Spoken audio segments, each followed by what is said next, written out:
नमस्कार, स्वागत, अभिनंदन। आज के इस क्लास में बात पुनः 12th क्लास के ज्योग्राफी की। 12th क्लास के ज्योग्राफी का पहला किताब आप पढ़ रहे हैं और पहले किताब का पहला अध्याय जिसका नाम है मानव भूगोल, प्रकृति और क्षेत्र। इस अध्याय का ये तीसरा वीडियो आपके समक्ष में रख रहा हूं और इस तीसरे वीडियो में आप पहले और दूसरे वीडियो से ही संबंधित कुछ टॉपिक्स पढ़ेंगे, जिसमें से पहला जो टॉपिक है जो सबसे महत्वपूर्ण है, कई बार परीक्षाओं में आया हुआ है, नौ निश्चयवाद, जिसे हम वैज्ञानिक निश्चयवाद, रुको और जाओ भी कहते हैं। इसको अध्ययन करेंगे। फिर देखेंगे मानव भूगोल की नवीन विचारधाराएं कौन कौन सी आई हैं, न्यू कॉन्सेप्ट क्या क्या आया है मानव भूगोल में। और इसके बाद हम चर्चा करेंगे कि मानव भूगोल के उप क्षेत्र कौन कौन है, जहां से कई बार परीक्षा में सवाल आते हैं। तो सबसे पहला जो टॉपिक है वो है नौ निश्चयवाद, वैज्ञानिक निश्चयवाद या रुको और जाओ निश्चयवाद। ये तीनों का तीनों जब भी परीक्षा में आए तो समझिए एक ही है, ये अलग अलग नाम है लेकिन चीज एक ही है। नौ निश्चयवाद को ही वैज्ञानिक निश्चयवाद, रुको और जाओ कहते हैं। इंग्लिश में इसको न्यू डिटर्मिनिज्म, ये इंग्लिश में लगभग न्यू डिटर्मिनिज्म ही लिखता है, लेकिन साइंटिफिक डिटर्मिनिज्म या स्टॉप एंड गो डिटर्मिनिज्म भी लिख के आता है। सीबीएसई बोर्ड में चूंकि इंग्लिश में आएगा इसलिए मैं बता देना चाहा। तो नौ निश्चयवाद या वैज्ञानिक निश्चयवाद या रुको और जाओ है क्या।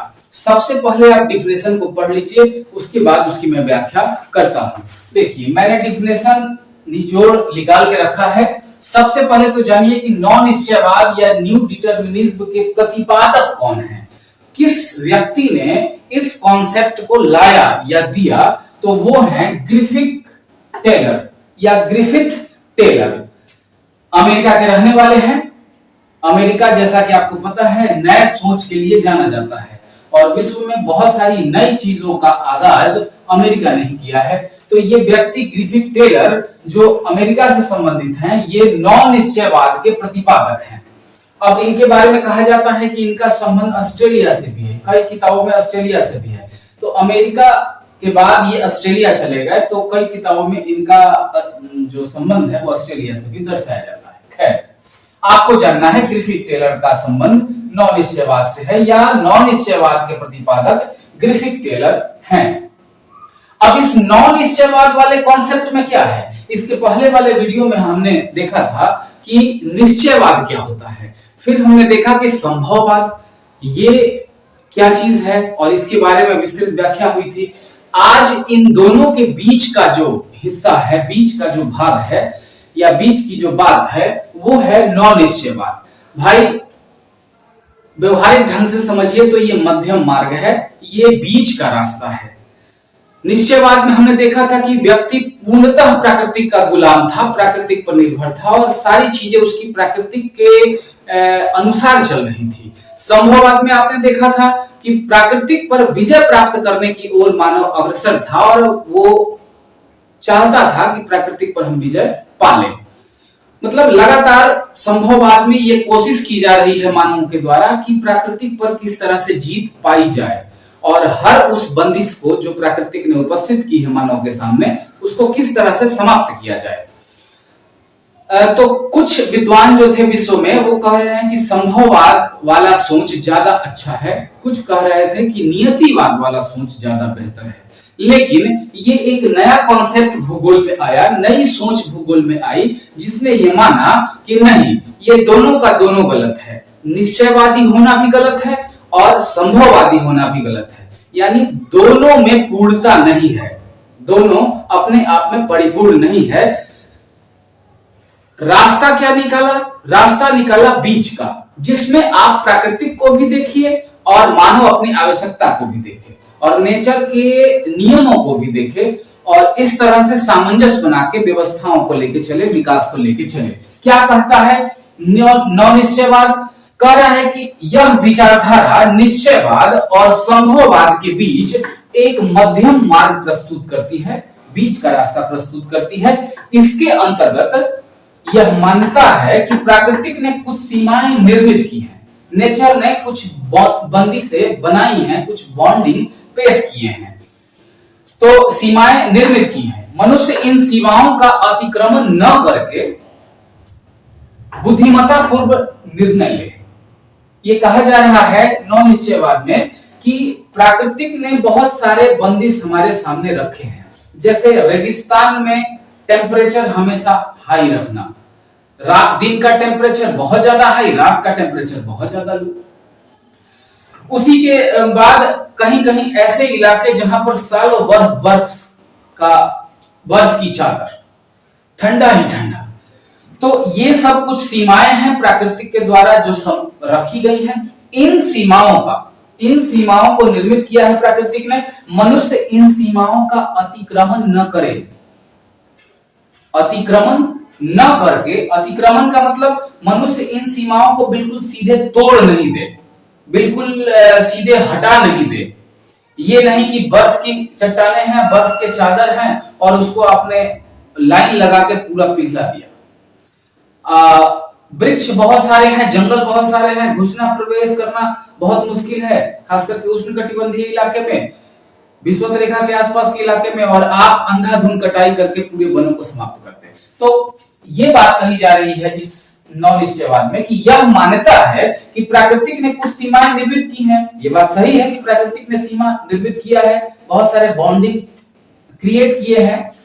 मनुष्य इन सीमाओं का अतिक्रमण न करे। अब इस विचारधारा के अनुसार ये कहना है कि मनुष्य इन सीमाओं का अतिक्रमण न करे, इन सीमाओं को तोड़े नहीं, न करके बुद्धिमत्ता पूर्व निर्णय ले, यानी कि अपने दिमाग को लगा के मनुष्य अपना सोच विकसित करके, या यूं कहे कि बुद्धिमानी से इन बंदिशों को कम करे या इन बंदिशों को हटाने की कोशिश करे, या इन बंदिशों के साथ सामंजस्य बना के चलने की कोशिश करे। आगे लिखता है टेलर इस नौ निश्चयवाद के क्रिएटिव कर्ता जो हैं, बनाने वाले जो हैं, देने वाले जो हैं, वो है टेलर महोदय। टेलर का कथन है, बहुत ही मकबूल कथन है ये, रुको और जाओ, स्टॉप एंड गो, रुको और जाओ। नौ निश्चयवाद का यह भौगोलिक दर्शन है। मेन नौ निश्चयवाद का जो थीम है, मेन नौ निश्चयवाद की जो जड़ है, वो इसी सोच पर आधारित है। रुको और जाओ, स्टॉप एंड गो। इसको जरा समझिए, स्टॉप एंड गो कहने का मतलब टेलर महोदय का क्या है? टेलर महोदय कह रहे हैं कि आप यानी कि मनुष्य एक ट्रैफिक पुलिस की तरह है, आप एक ट्रैफिक कंट्रोलर की तरह हैं, परिवहन नियंत्रक की तरह हैं। जिस तरह से ट्रैफिक कंट्रोलर या ट्रैफिक पुलिस बीच चौराहे पे गाड़ियों को रोक रोक के धीरे धीरे जाने की ओर या अपनी दिशा में जाने की ओर अग्रसर करता है, या एक तरफ की गाड़ी को रोक के दूसरे तरफ को रास्ता देता है, तीसरे को रोक के चौथे तरफ को रास्ता देता है, इस तरह से परिवहन का जो व्यवस्था है, जो यातायात है, वो बाधित नहीं होता है और परिवहन या यातायात निर्बाध रूप से चलते रहता है। यहां पर ट्रैफिक पुलिस यानी कि मनुष्य यही काम करे। जब व्यवस्थाओं को बिगड़ते हुए देखे प्राकृतिक पर, जब ज्यादा प्राकृतिक की हानि हो रही हो, उस वक्त अपनी व्यवस्थाओं को वो रोक दे।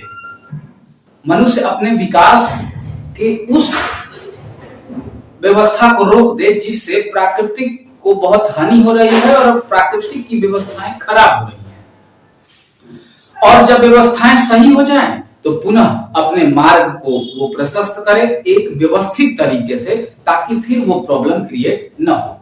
तो वो कहते हैं कि आप या मनुष्य एक ट्रैफिक पुलिस की तरह है।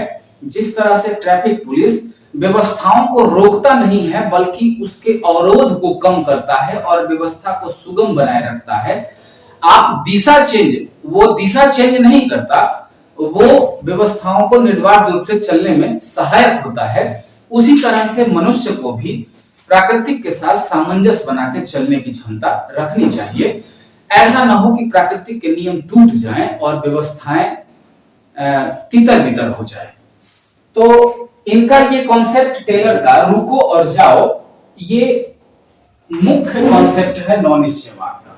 नव निश्चयवाद का ये दर्शन है, मेन बात है। न तो प्राकृतिक पूर्णतः निरंकुश है, टेलर महोदय कह रहे हैं कि ना तो प्राकृतिक पूर्णतः निरंकुश है, प्राकृतिक पूर्णतः निरंकुश नहीं है। ऐसा नहीं है कि प्राकृतिक ने बंदिशें जो बनाई हैं, प्राकृतिक ने जो दुश्वारियां आपके समक्ष पेश की हैं, जो कठिनाइयां पेश की हैं, उससे आप पार नहीं पा सकते। मतलब पूर्णतः प्राकृतिक पूर्णतः निरंकुश नहीं है, आप उस पर अंकुश लगा सकते हैं, आप उस व्यवस्था को चेंज हल्का फुल्का कर सकते हैं। तो पूर्णतः निरंकुश न तो पूर्णतः निरंकुश है और न ही मानव सर्वत्र सक्षम है। और यह भी नहीं है कि मनुष्य आप अपने आप को सर्वशक्तिशाली मान लीजिए और ऐसा मान लीजिए कि हाँ हम तो सब कुछ कर सकते हैं। तो मानव सर्वत्र सभी जगह सक्षम भी नहीं है सब चीज करने में। साइबेरिया या अंटार्कटिका के बर्फ वाले क्षेत्र में मानव क्या कर सकता है, वहां आप सक्षम नहीं है, वहां आप पूरे बर्फ को पिघलाने में सक्षम नहीं है। तो कह रहा है कि न तो मानव सर्वत्र सक्षम है, इस तरह से न तो प्राकृतिक पूर्णतः निरंकुश है और न ही मानव सर्वत्र सक्षम है। न तो प्राकृतिक का मानव पर पूरा नियंत्रण है, प्राकृतिक का मानव पर पूरा नियंत्रण नहीं है, और न ही मानव प्राकृतिक का विजेता है। दोनों का एक दूसरे से क्रियात्मक संबंध है, दोनों का एक दूसरे से अन्योन्याश्रय संबंध है। कहने का मतलब इन सारी बातों का यही है कि मध्यम मार्ग, बीच का रास्ता सही है। कोई ताकतवर नहीं है, ना ही प्राकृतिक ताकतवर है या ना ही पूर्णतः प्राकृतिक निरंकुश हो गई है, और ना ही मानव पूरी तरह से प्राकृतिक का विजेता बन जाएगा या विजेता बन गया है। तो ना ही आप मजबूत है, ना ही पूरी तरह से प्राकृतिक मजबूत है। आप थोड़ा बहुत प्राकृतिक में चेंजिंग करें, प्राकृतिक थोड़ा बहुत आप पर अपना प्रभाव डाले, और एक बीच के रास्ते के साथ व्यवस्थाओं को आगे बढ़ाया जाए, विकास को आगे बढ़ाया जाए। तो रुको और जाओ का जो सिद्धांत है, रुको और जाओ का जो कॉन्सेप्ट है टेलर के द्वारा दिया गया, उसमें यही बात है कि आप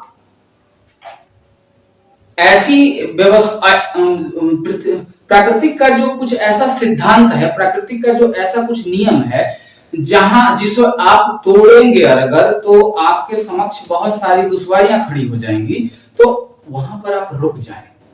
ऐसे अत्याधुनिक टेक्नोलॉजी का आप उपयोग ना करें जिससे प्राकृतिक के नियम खराब हो जाएं। तो आप वैसे प्राकृतिक के नियमों को न तोड़ें जिसे तोड़ने के बाद काफी प्राकृतिक के द्वारा समस्याएं उत्पन्न की जाती हैं मानवों के लिए। जैसे आपने व्यवस्थाओं को खराब किया, हमने व्यवस्थाओं को खराब किया है अत्याधुनिक टेक्नोलॉजी के बल पर, तो आज के समय में मनुष्य को ग्लोबल वार्मिंग यानी कि भूमंडलीय तापन, ये जो गर्मी बढ़ गई है पूरे भूमंडल का, ये झेलना पड़ रहा है।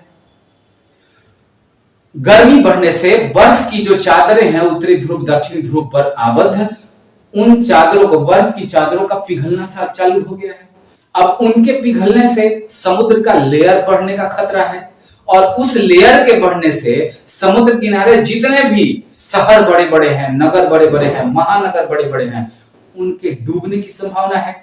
यहां तक कि मॉरिशस जैसे देश समुद्र के नीचे मीटिंग करके ये दुनिया को संदेश दे रहे हैं कि हम डूबने के कगार पर हैं, यानी हमारा देश डूबने के कगार पर है। इतना ज्यादा तापमान आप लोग मत बढ़ाइए कि बहुत सारे द्वीप डूब जाएं। तो ग्लोबल वार्मिंग जैसी समस्या देखने को मिलेगी, आपको ग्रीन हाउस गैस इफेक्ट देखने को मिलेगा जो एक दूसरे से रिलेटेड है दोनों, या आपको ओजोन लेयर में छेद देखने को मिल रहा है। तो ऐसी बहुत सारी समस्याएं हैं। पॉल्यूशन का जो इस समय एजेंडा है पूरे विश्व में छाया हुआ, वो इलेक्ट्रॉनिक कचरा हो या वाटर पॉल्यूशन हो, एयर पॉल्यूशन हो, साउंड पॉल्यूशन हो, इस सब तरह की चीजें आपको झेलनी पड़ेंगी।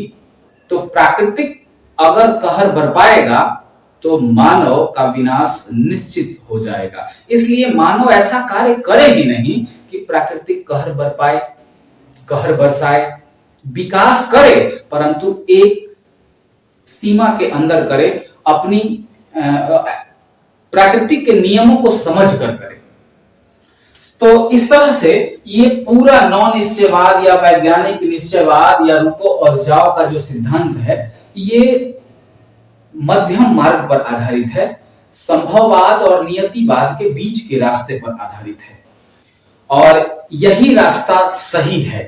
अगर मूल्यांकन किया जाए तो यही रास्ता सही है, और आज पूरा विश्व इसी रास्ते पर चलने की कोशिश कर रहा है, क्योंकि द्वितीय विश्व युद्ध के बाद ये कॉन्सेप्ट आया नॉन निश्चयवाद वाला। तो द्वितीय विश्व युद्ध प्रथम विश्व युद्ध को देख चुका विश्व और उस विनाश को झेल चुका। तो अब धीरे धीरे दुनिया को यह समझ में आने लगा है कि नॉन निश्चयवाद की जो भूगोल की विचारधारा है वो सबसे अच्छा है, और उस विचारधारा के साथ ही विश्व का विकास होना चाहिए। अब जरा देख लेते हैं कि नॉन निश्चयवाद के समर्थक कौन कौन है। कुछ ऐसे विद्वान हैं जो नॉन निश्चयवाद के प्रबल समर्थक हैं। उन समर्थकों में ग्रिफिथ टेलर सबसे ऊपर है, उसके बाद हर्बर्टसन, रॉक्सबी, स्पेट, इन विद्वानों का नाम आता है जो नॉन निश्चयवाद न्यू डिटरमिनिज्म के समर्थक हैं। तो परीक्षा में सवाल आएगा आपसे कि नॉन निश्चयवाद क्या है या वैज्ञानिक निश्चयवाद क्या है, या रुको और जाओ की व्याख्या करें, या रुको और जाओ विचारधारा की व्याख्या करें, या रुको और जाओ निश्चयवाद विचारधारा की व्याख्या करें। इस तरह से प्रश्न आएगा। तो ये चीजें सबसे ऊपर में आप लिखेंगे, और उसके बाद जो मैंने समझाया और आपकी समझ में जितनी बातें आई हैं उसको आप कलमबद्ध करें, उसको आप लिखें, और इस तरह से अपना एक नोट्स तैयार करें। साथ में 1 नंबर का सवाल आपसे पूछेगा कि निम्न में से कौन सा भूगोलवेत्ता नॉन निश्चयवाद का समर्थक है या वैज्ञानिक निश्चयवाद का समर्थक है। तो ये इन्हीं में से कोई किसी का नाम होगा, 4 ऑप्शंस में से एक कोई होगा, इसी में से उसको आप मारिएगा। तो हम समझते हैं कि आप तीनों इस अध्याय का मुख्य टॉपिक निश्चयवाद, नॉन निश्चयवाद, संभववाद, इन तीनों को आप समझ चुके होंगे, और अब आप ये निष्कर्ष निकालने की स्थिति में होंगे कि सबसे बेहतर कौन सा मार्ग है। शुरू आपको लग रहा होगा कि नियतिवाद या निश्चयवाद ही सही है, शुरू वाला जो कॉन्सेप्ट था। दूसरी, जब मैं संभववाद पढ़ाने लगा था तो आपको लग रहा होगा कि ये संभववादी सोच वाले सबसे अच्छे हैं, इसी से विकास हो सकता है विश्व का, संभववादी सोच सबसे बेहतर है। लेकिन जब दोनों को पढ़ने के बाद जब ये तीसरा नॉन निश्चयवाद के कॉन्सेप्ट को आप जाने हैं तो आपको लग रहा होगा कि ये दोनों का दोनों बेकार था, नॉन निश्चयवाद वाला सोच ही सबसे बेहतर है। न्यू डिटरमिनिज्म का जो कॉन्सेप्ट है भूगोल में, जो टेलर के द्वारा दिया गया, ये सबसे बेहतर कॉन्सेप्ट है। पूरे दुनिया और पूरे विश्व का विकास और पूरे विश्व का कल्याण इसी से हो सकता है, इसी सिद्धांत के आधार पर हो सकता है। तो इसको जानने के बाद अब आपके लिए थोड़ी सी जानकारी और है जो इंक्लूड किया है मैंने। चूंकि आपके किताब में यहां से प्रश्न हैं तो नहीं, लेकिन ये किताब में मेंशन था, इसलिए मैंने सोचा कि इन 3 बातों को बता दूं। मानव भूगोल की नवीन विचारधारा, new concept of human geography. मानव भूगोल में नई नई विचारधाराएं आ रही हैं। कैसे आया? संभववाद आया, नियतिवाद आया, नॉन निश्चयवाद आया। वैसे ही कुछ नई नई चीजों पर अध्ययन हो रहा है इस समय पूरे विश्व में, और नए नए कॉन्सेप्ट आ रहे हैं। 3 कॉन्सेप्ट, 3 जो भूगोल के नए आयाम हैं, भूगोल की नई जो दिशा दी जा रही है भूगोल को जिस ओर ले जाया जा रहा है, उसमें से 3 जो विचारधारा है बहुत फेमस है, जो आपकी किताब में है। कल्याणकारी भूगोल, इस समय कल्याणकारी भूगोल पर काफी काम हो रहा है। कल्याणकारी भूगोल एक किताब है जिसका अध्ययन अध्यापन किया जा रहा है, और उस कल्याणकारी भूगोल के अंतर्गत क्या क्या पढ़ा जाता है। तो मानव कल्याण के लिए विभिन्न पक्ष, सामाजिक असमानता, इन सारी चीजों का अध्ययन उसमें किया जाता है। मानव कल्याण, कैसे मानव का कल्याण हो और किस किस तरह से कल्याण हो सकता है, साथ में सामाजिक असमानताओं को किस तरह दूर किया जा सकता है, सामाजिक असमानता किस किस तरह की है, इन सारी बातों का अध्ययन कल्याणकारी भूगोल में किया जाता है। उसके बाद मानववादी एक भूगोल है, ये भी इस समय पठन पाठन में सम्मिलित है, पढ़ाई लिखाई में सम्मिलित है। मानवतावादी भूगोल में क्या पढ़ा जाता है? तो सामाजिक आर्थिक जीवन की समसामयिक घटना, जो सामाजिक आर्थिक जीवन में समसामयिक घटनाएं हो रही हैं, आर्थिक मंदी हो रही है या ग्लोबल वार्मिंग हो रही है या कुछ ऐसी समस्याएं जो विश्व स्तर की हैं, समाज में और आर्थिक क्षेत्र में जो घट रही हैं, उसको पढ़ा जाता है मानवतावादी भूगोल में। सामाजिक संगठनों को पढ़ा जाता है, जो सामाजिक संगठन मानव के कल्याण में लगे हुए हैं, मानव का कल्याणकारी कार्य कर रहे हैं। एक जो सबसे नया जो भूगोल का आयाम आया है, भूगोल आया है, वो है अमूलवादी या रेडिकल ज्योग्राफी, रेडिकल भूगोल या अमूलवादी भूगोल कहते हैं। इस भूगोल के अंतर्गत मार्क्सवादी सिद्धांतों को लागू करने की कोशिश की जाती है। कार्ल मार्क्स के बारे में आप 10th क्लास में पढ़े होंगे। तो कार्ल मार्क्स जो थे, उनका विचार था कि पूरे विश्व का जो संसाधन है उस पर पूरे विश्व के लोग का अधिकार है, यानी कि सभी संसाधनों पर सभी का अधिकार है, यानी समानता, हर चीज में सबकी समानता, सबकी भागीदारी और सबके कल्याण की बात मार्क्सवादी सिद्धांत में किया जाता था।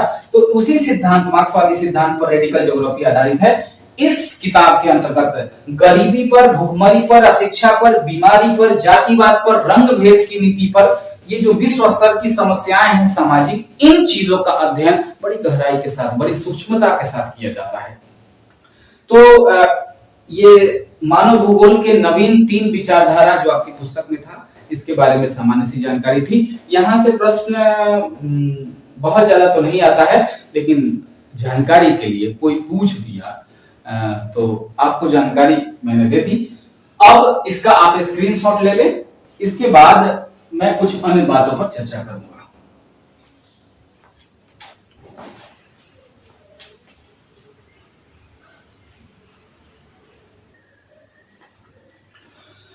अगले टॉपिक की ओर बढ़ते हैं और अगला टॉपिक जो है, वहां से 1 नंबर का सवाल और साथ ही 2 नंबर का सवाल काफी बार परीक्षाओं में पूछा हुआ है।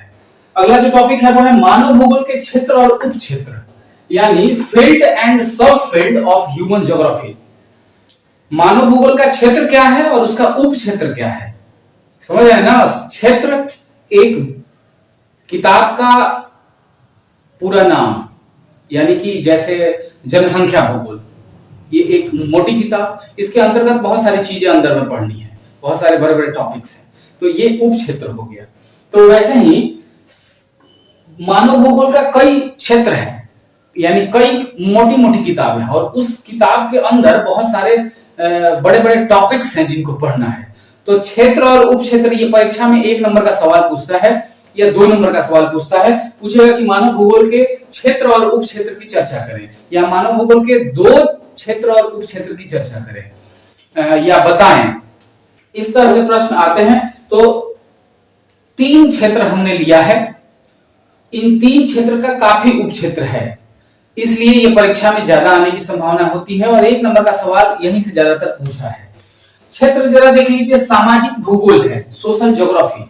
ये मानव भूगोल के अंतर्गत सामाजिक भूगोल एक बड़ा टॉपिक है और इस सामाजिक भूगोल के अंतर्गत, सोशल ज्योग्राफी के अंतर्गत क्या क्या, व्यवहारवादी भूगोल, सामाजिक कल्याण भूगोल, सांस्कृतिक भूगोल, लिंग भूगोल। लिंग भूगोल को ऐसा नहीं समझिएगा आप, लिंग पर नहीं समझना है। लिंग भूगोल मतलब सेक्स ज्योग्राफी, या जो स्त्री पुरुष लिंग है, स्त्री है और पुरुष है, इसमें सेक्स रेशियो वगैरह ये सब पढ़ा जाता है। तो लिंग भूगोल, ऐतिहासिक भूगोल, इतिहास की चीजें इसमें पढ़ी होती है, भूगोल का ऐतिहासिक जो पक्ष है उसको पढ़ते हैं। चिकित्सा भूगोल, इसमें भूगोल में चिकित्सीय जो व्यवस्था है उसको पढ़ा जाता है, चिकित्सा के पक्ष को भूगोल के नजरिए से पढ़ा जाता है। तो ये जो सामाजिक भूगोल के अंतर्गत उप क्षेत्र जो हैं 1, 2, 3, 4, 5, 6, ये आपको ध्यान में रखना है।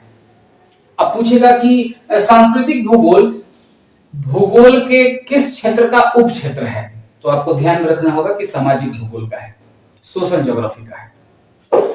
अब आते हैं, दूसरा जो क्षेत्र है वो है राजनीतिक भूगोल, पॉलिटिकल ज्योग्राफी। इसके अंतर्गत 2 उप क्षेत्र है, एक है निर्वाचन भूगोल और दूसरा है सैन्य भूगोल। अब राजनीतिक भूगोल में आपको निर्वाचन मतलब चुनाव वगैरह के बारे में पढ़ना होता है, तो ये एक निर्वाचन भूगोल हो गया। और एक सैन्य भूगोल है जिसमें देश की सुरक्षा की व्यवस्था कैसे की जाए और क्या क्या रणनीतियां हैं, विश्व स्तर की क्या रणनीतियां हैं, उन चीजों को पढ़ा जाता है राजनीतिक भूगोल के सैन्य भूगोल उप क्षेत्र के अंतर्गत। ठीक है, तो ये दो ध्यान में रखना है। परीक्षा में सवाल ऐसे पूछ सकता है, सैन्य भूगोल किस मानव भूगोल क्षेत्र का उप क्षेत्र है, तो आपको राजनीतिक भूगोल ध्यान में रखना है। इसके बाद आर्थिक भूगोल आता है, इकोनॉमिक ज्योग्राफी। इसके अंतर्गत 3-4 या यूं कहें कि 5 उप क्षेत्र इसके हैं। एक है संसाधन भूगोल, इसमें विश्व स्तर के संसाधन के बारे में पढ़ना है। कृषि भूगोल, उद्योग भूगोल, पर्यटन भूगोल और व्यापार भूगोल, इन 3-4-5 पक्षों को पढ़ना है आर्थिक भूगोल के अंतर्गत। इसके बाद जो क्षेत्र हैं वो 2 और हैं, लेकिन उसके उप क्षेत्र नहीं है। जैसे जनसंख्या भूगोल, इसका उप क्षेत्र नहीं है, पूरे जनसंख्या को इसमें अध्ययन किया जाता है। तो ये कुछ सामाजिक, राजनीतिक, आर्थिक, जनसंख्या भूगोल, इस तरह से कुछ भूगोल के क्षेत्र हैं और कुछ उसके उप क्षेत्र हैं। जो मेन है मैंने आपको बता दिया है। परीक्षा में यहीं से सवाल 1 नंबर का टच करेगा। अगर लघु उत्तरीय आता है तो 3 उप क्षेत्र हैं, एक और जनसंख्या भूगोल लिख दीजिएगा, इसके उप क्षेत्र में काट-कूट कर दीजिएगा, उप क्षेत्र में कुछ नहीं है, तो वो लिख के ये समाप्त हो जाएगा। तो इस तरह से आज जो आपका भूगोल के पहले किताब का पहला जो अध्याय था वो समाप्त हो गया, यानी मानव भूगोल, प्राकृतिक और क्षेत्र, ये समाप्त हो गया। अब कल एक वीडियो डालेंगे इस अध्याय पर आधारित ऑब्जेक्टिव क्वेश्चन और शॉर्ट और लॉन्ग क्वेश्चन पर। मैं शॉर्ट और लॉन्ग की व्याख्या नहीं करूंगा, शॉर्ट और लॉन्ग क्वेश्चन को मैं बताऊंगा कि कौन कौन शॉर्ट और लॉन्ग क्वेश्चन इंपॉर्टेंट हैं, जो परीक्षाओं में आए हैं या आगे आने की संभावना है। हाँ, ऑब्जेक्टिव क्वेश्चंस मैं रखूंगा और उसका आंसर भी बताऊंगा। ठीक है, तो आज के लिए बस इतना ही। हमारे चैनल को लाइक करें, शेयर करें, सब्सक्राइब करें। बहुत बहुत